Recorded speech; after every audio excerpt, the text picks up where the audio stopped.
Hi, my name's Josh. In this video I'll be walking you through how to assemble the Outpost building's 1-bay chicken coop. It's the perfect size for keeping backyard chickens, capable of holding up to 12 hens.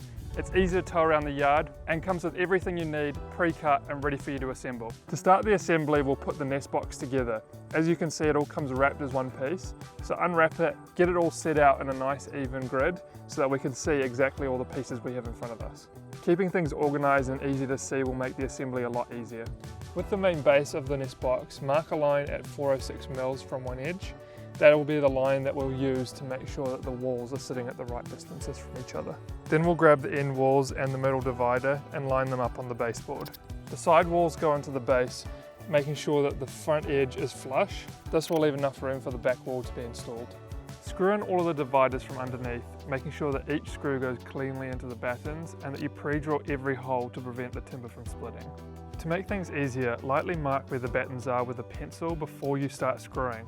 Then once everything is assembled, you can simply rub off the marks for a clean finish. Once the dividers are in place, screw on the front wall, driving a screw into each of the dividers to keep everything solid and aligned. Then move on to attaching the letter stop with the beveled edge facing up. This helps stop the chickens from perching on it and pooing in the nest box overnight. Next up, install the lid support, making sure the packers are positioned at the front. Slide the lid all the way forward until it's flush with the top edge, ready for the hinges to be attached. Start by fixing the two outside hinges, centering them on the packers. Before adding the third hinge, open and close the lid to make sure that it swings smoothly and there's no squeaking or resistance. This gives you a chance to make any small adjustments before locking it all in. Use the longer screws to secure the hinges and the shorter ones for the PVC strip.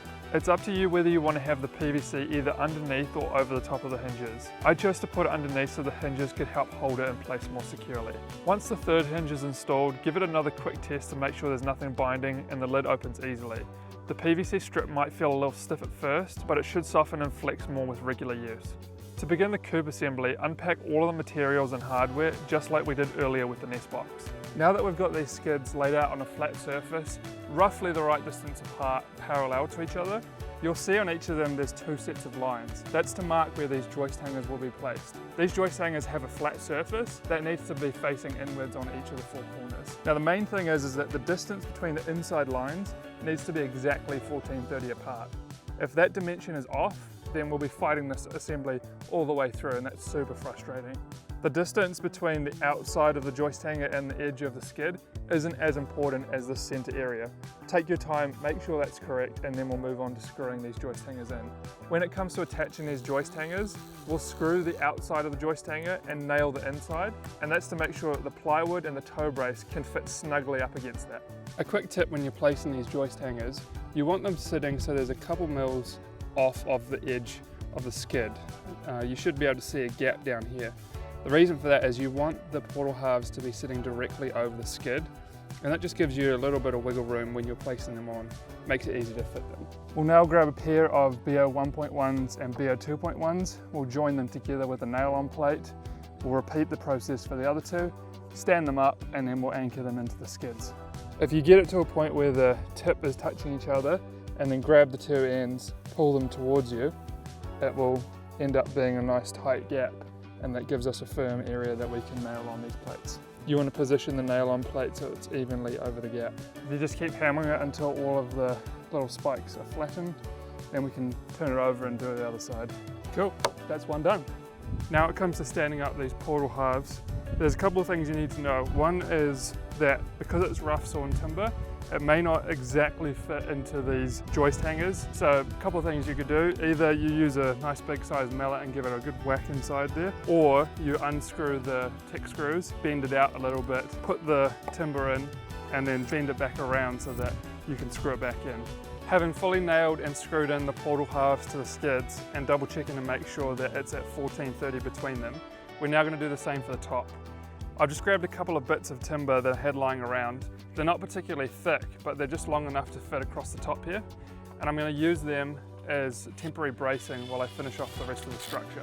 To do this, I've marked two lines at 1430 apart, which I'm going to use as a guide when screwing them in. We also want to make sure that the outside to outside diameter of these skids is at exactly 1300 mils. That's because the toe braces are at 1300. So what we'll do is we'll actually use them as a guide. There's already pre-drilled holes in each end.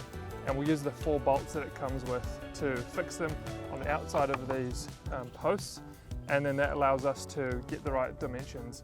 We'll do that using these clamps, and that allows us to be able to put the plywood on the inside while the toe braces are holding it apart. While the clamps are holding the skids apart at the right distance, we can go around and mark 50 mils off the front of each portal leg, top and bottom, so we know exactly where we need to place the plywood. Now we finish it off by using the screws at 200 mil intervals all the way around the plywood. Using another scrap bit of wood can also be really handy if you're wanting to spread it out to that 1300 mils and lock it in when you're working by yourself. Before we mount the toe braces, we need to make sure the whole structure is square.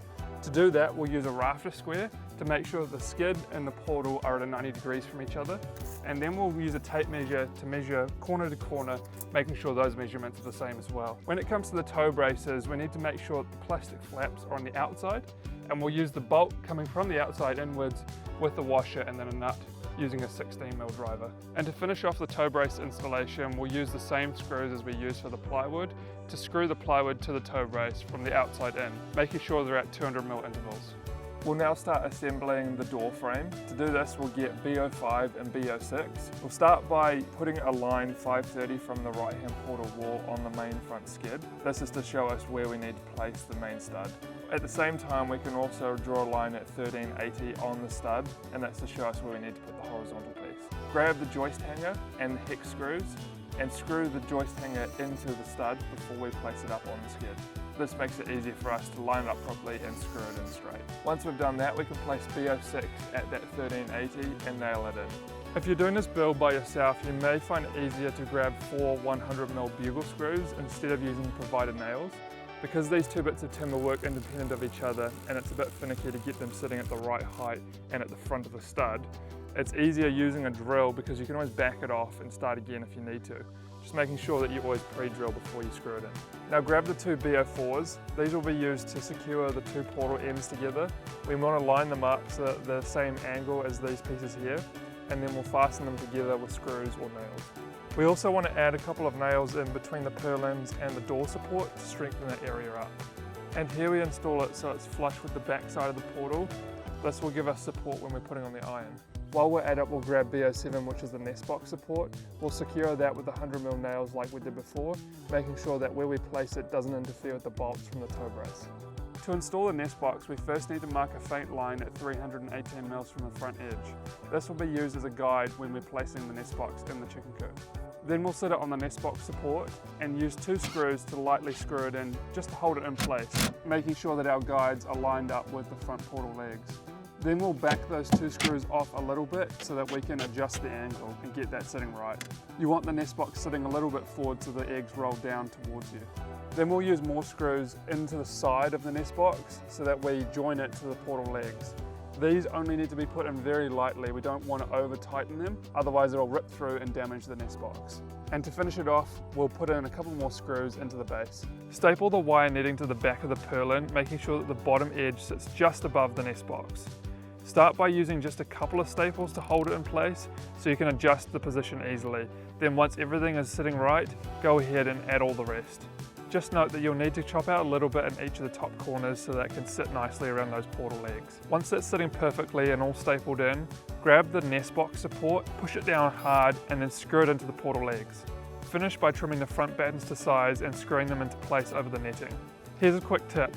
Temporarily hang the door in place to see exactly where the latch will sit so that you can make sure that the screws that you're putting in for the battens won't interfere when you put the door on. If you purchase the flooring kit, now's the time to install it by following the included instructions. To attach the perch, start by deciding the height that you want the supports at. It all depends on your personal preference and the types of birds that you have. I've got barred Plymouth Rocks, which are a bit of a heavier bird, so I went 450mm up from the bottom of the plywood, and the right hand screw I put in at 135mm from the rear portal leg. Just make sure whatever height you put it at, you're not interfering with the chicken door. Fix the support by screwing from the outside of the ply and then repeat for the other side. The perch rails need to be secured at the end of the supports using one of the long screws once they're in place. Before we put on the roof, we need to make sure that the whole chicken coop is level and square. The iron adds strength to the structure, and if we don't do it, as we're adding those sheets on, it'll get a little bit out of kilter and be fighting us the whole way through. So it's worth spending that little bit extra time getting it right. Install the gutter by positioning it 5 mils forward from the front portal and fixing it with nails. You'll need to pre-drill for this part, but once we get up to installing the iron, those have self-tapping screws, so with a good impact driver or drill, we'll be able to get those in no problem. Now grab all 4 sheets of iron and using a pair of pliers, lift up the valleys in the corrugation. This will stop the water going off the ends of the coop and direct it towards the front gutter or off the back. Line the draft stop along the edges of the portals and then place the front sheet of iron down first, but don't screw it in yet until we've aligned the rest of the sheets.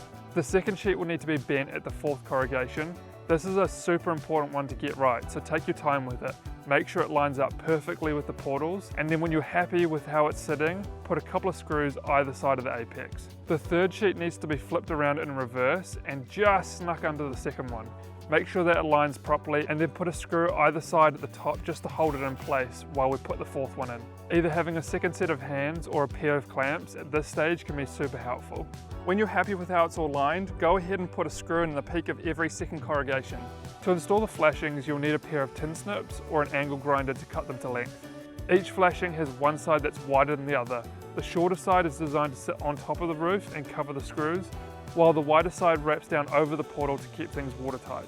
Start by taking one of the shorter lengths and lining it up with the front of the portal. Once it's in position, use one of the hex head screws to secure it into place. Then grab a second short piece of flashing and push it up underneath the first one.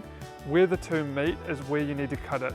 Use a vivid or a pencil and mark a line, and that will be our guide. The second and third length of flashing needs to be cut a little bit more than the first. Use a similar method for both of those, and then when it comes to the third flashing, we'll need to cut around the bottom so that it fits around the skid perfectly. Take your time with this one, as these are the finishing touches and you want it to look spot on. And finally, install the door using the included hardware. Make sure it's sitting with an even gap all the way around and check that it opens and closes freely without catching. A little bit of adjustment here can make a big difference to how smooth it feels to use. And there you have it, your chicken coop is all assembled. This is a great weekend project, especially if you have kids. Awesome way to get them on the tools and learning how to use them. I was able to put this together by myself while also filming myself, so if I can do it, you can too. If you want to, give it a lick of paint or a stain to help it weather in the elements, and apart from that, put your chickens in and let them enjoy the space. If you've got any photos of you assembling it or once it's finished, we'd love to see those.